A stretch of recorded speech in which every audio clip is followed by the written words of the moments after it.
আমরা আলোচনা করছি সেট থিওরি নিয়ে। আগে আমরা জেনেছি সেট কাকে বলে এবং সেটের ক্লাসিফিকেশন। আজকে আমরা জানবো সাবসেট বলতে কি বোঝায়। আজকের ভিডিওতে আমরা জেনে নেব সাবসেট বলতে কি বোঝায় এবং সাবসেটের সেট থিওরিতে গুরুত্ব কতটা। ধরো y একটি সেট, প্রথম 6টি পূর্ণ সংখ্যা 1 2 3 4 5 6 এবং x আরেকটি সেট, প্রথম 6টি পূর্ণ সংখ্যার মধ্যে জোড় সংখ্যাগুলো অর্থাৎ 2 4 আর 6। তো লক্ষ্য করে দেখো 2 4 6 এগুলো y সেটের এলিমেন্ট। তো এই ধরনের ঘটনা ঘটলে আমরা তখন x কে y এর সাবসেট বলবো। তো x কি বলবো? y এর সাবসেট, সাবসেট অফ y। আর y কে বলবো superset of x।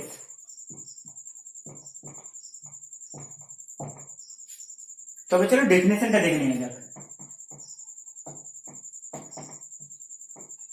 A set x is said to be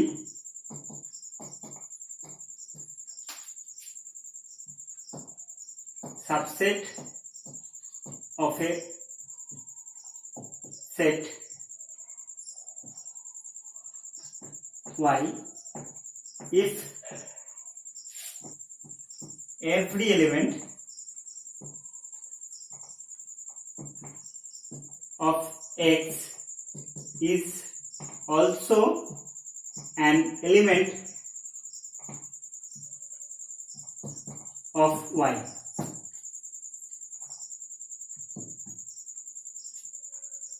তো এই ক্ষেত্রে x এর সব এলিমেন্টই y এর এলিমেন্ট, অর্থাৎ তাই আমরা x কে y এর সাবসেট বলছি। এবার যদি একটা সেট z হয় এমন যে 2 4 6 আর 7, তো লক্ষ্য করে দেখো 2 থেকে 4 সবকটাই y এর এলিমেন্ট, কিন্তু 7টা y এর এলিমেন্ট নয়। তো এই ক্ষেত্রে z কে আমরা y এর সাবসেট নয় বলবো। তো এইভাবে আমরা কেটে দেওয়া মানে বুঝবো যে z y এর সাবসেট নয়। চলো তবে আরো কিছু উদাহরণ দেখে নিয়ে যাক। তো লক্ষ্য করে দেখো যে নাল সেট বা এমটি সেট ফাই যে কোনো সেটের সাবসেট। আবার একটা সেট সেট এ তার নিজেরই সাবসেট হবে, কারণ এই সেটের প্রত্যেকটা এলিমেন্ট এই সেটেই থাকবে। তো ট্রিভিয়ালি এই দুটো ট্রু, অর্থাৎ আমরা কি পেলাম? 1 ফাই যে কোনো সেটের সাবসেট, 2 আর যে কোনো সেট নিজেরই সাবসেট। এবার যদি এরকম হয়, এরকম অর্থাৎ ধরো দুটো সেট এ আর বি এমন যে এ বি এর সাবসেট আর বি ও এ এর সাবসেট, এই ধরনের ঘটনা ঘটলে আমরা বলবো এ আর বি দুটো সেট সমান। অর্থাৎ 3 নম্বর কি পেলাম? যদি এ সাবসেট অফ বি হয় এবং বি এ এর সাবসেট হয়, তাহলে এ ইজ ইকুয়াল টু বি আমরা বলবো। এবার দেখো ধরো এ আর বি দুটো সেট এমন যে এ বি এর সাবসেট এবং এ আর বি সমান নয়। এরকম ঘটনা ঘটলে আমরা এ কে বি এর প্রপার সাবসেট বলবো। একে দুটো পদ্ধতি লেখা হয়, একটা এরকম আর একটা হলো এ বি, অর্থাৎ এই সমান চিহ্নটাকে আমরা কেটে দেবো, তাহলে আমরা একে এই চিহ্নটাকে বলি প্রপার সাবসেট।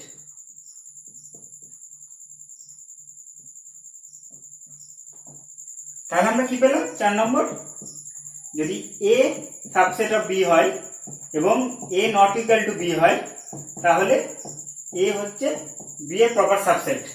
এবার একটা আমরা নতুন সেটের সম্বন্ধে জানবো। কি সেট? সেটা হলো ইউনিভার্সাল সেট।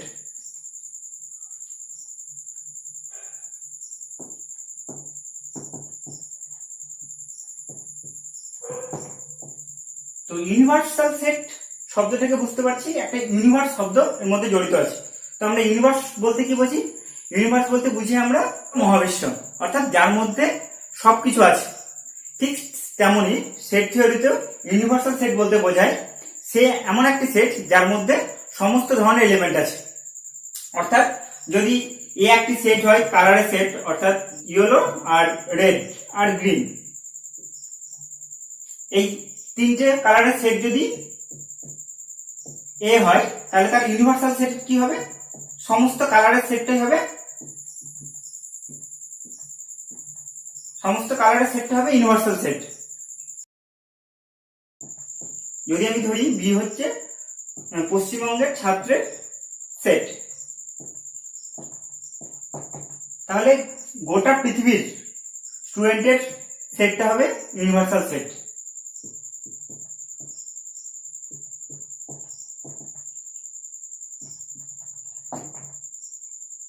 তাহলে এই যদি কালারের সেট হয় তাহলে তার ইউনিভার্সাল সেট কি হবে না, তো সমস্ত কালারের সেটটা।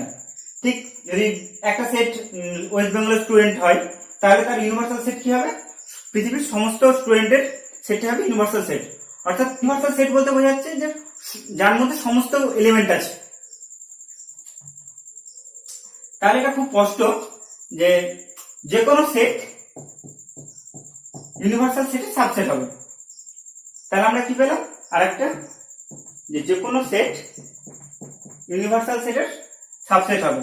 এবার দেখো 1 আর 5 কে যদি কম্বাইন করি তাহলে এটা আমরা লিখতেই পারি ফাই যে কোনো সেটের সাবসেট আর ইউনিভার্সাল সেট যে কোনো সেটের সুপারসেট। অর্থাৎ আমরা এই জিনিসটা লিখতে পারি। এবার ধরো এ আর বি সি তিনটে সেট এমন যে এ বি এর সাবসেট আবার বি হলো সি এর সাবসেট। তাহলে আমার কোশ্চেন যে এ কি সি এর সাবসেট? তো লক্ষ্য করে দেখো এ বি এর সাবসেট মানে কি? এ সমস্ত এলিমেন্ট বি তে আছে, আবার বি সি এর সাবসেট মানে বি এর সমস্ত এলিমেন্ট সি তে আছে, অর্থাৎ এ সমস্ত এলিমেন্ট আমি সি তে পাবো, অর্থাৎ এ সাবসেট অফ সি। এবার যদি আমরা ভেন ডায়াগ্রাম আঁকি, ভেন ডায়াগ্রাম কি?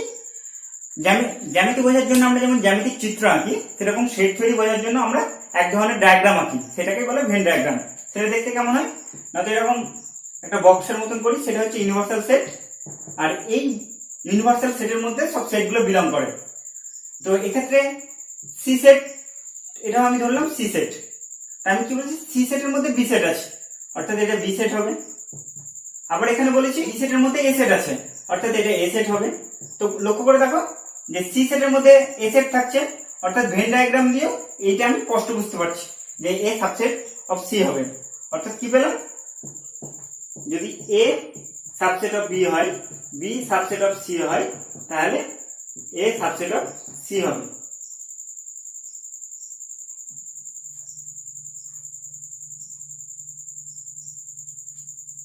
এবার ধরো এ একটা সেট যার 3টে এলিমেন্ট আছে, 1 2 3। আমি এই সেটটার যত ধরনের সাবসেট হতে পারে সেগুলো আমি কনসিডার করছি। তো কি হবে? একটা ফাই একটা সাবসেট হবে এর, আর কি সাবসেট হবে? শুধুমাত্র 1 কে নিয়ে একটা সাবসেট হবে, শুধুমাত্র 2 একটা সাবসেট হবে, 3 সাবসেট হবে, 1 আর 2 এলিমেন্ট নিয়ে একটা সাবসেট গঠন করতে পারি, 1 3 নিয়ে করতে পারি, তারপরে 2 3 নিয়ে করতে পারি,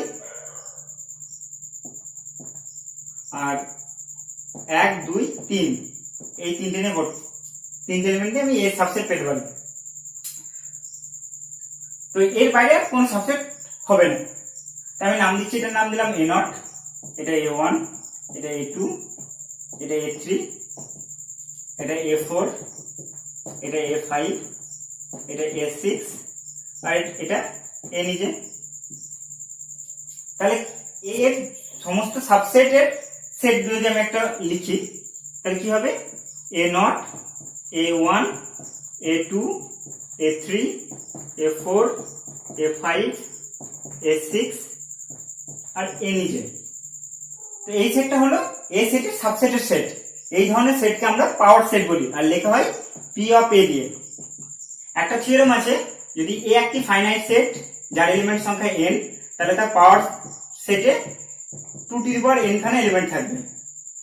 তাহলে এক্ষেত্রে আমার এ তে কতগুলো এলিমেন্ট ছিল? 3টে। তাহলে পাওয়ার সেটে কতগুলো এলিমেন্ট হতে হবে? 2^3। 2^3 মানে 8টা। তো লক্ষ্য করে দেখো এখানে কতগুলো এলিমেন্ট আছে? 1 2 3 4 5 6 7 8টা। তাহলে এটা এক্সাম্পলে এটা ট্রু। এবার আমরা এটাকে প্রুভ করব।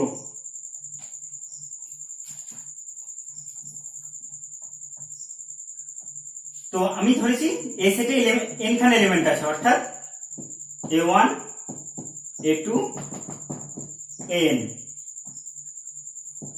মানে mod of a is equal to n। A set element আছে কতগুলো? n খানা। তো সেখান থেকে আমি সিঙ্গেলটন সাবসেট কতগুলো পাবো? সিঙ্গেলটন সাবসেট পাওয়া মানে একটা করে এলিমেন্ট চয়েস করা। তো n খানা এলিমেন্ট থেকে একটা করে এলিমেন্ট চয়েস করতে পারি, কত প্রকার পাবে? nc1। ঠিক একইভাবে দুটো এলিমেন্ট নিয়ে যদি সাবসেট তৈরি করি তাহলে কতগুলো পাবো? nc2। ঠিক এইভাবে যদি চয়েস করতে থাকি শেষমেশ আমি কত পাবো? ncn, অর্থাৎ n খানা এলিমেন্ট থেকে n খানা চয়েস করব। আর আমরা জানি যে 5 হচ্ছে এর সাবসেট, অর্থাৎ 5 এর জন্য একটা পাবো। ইকুয়াল টু কি হবে? এটা হচ্ছে আমরা সূত্র অনুযায়ী জানি এটা 1 plus 1 to the power n হবে। তো 1 প্লাস 1 মানে 2 টু দি পাওয়ার n, অর্থাৎ এতে যদি n খানা এলিমেন্ট থাকে তাহলে পাওয়ার সেটে এলিমেন্ট থাকবে 2 টু দি পাওয়ার n টা। এটা আমরা প্রমাণ করলাম। আজকের ভিডিও এই পর্যন্তই। এর পরের ভিডিওতে আমরা জানবো ইউনিয়ন আর ইন্টারসেকশন সম্বন্ধে। ধন্যবাদ।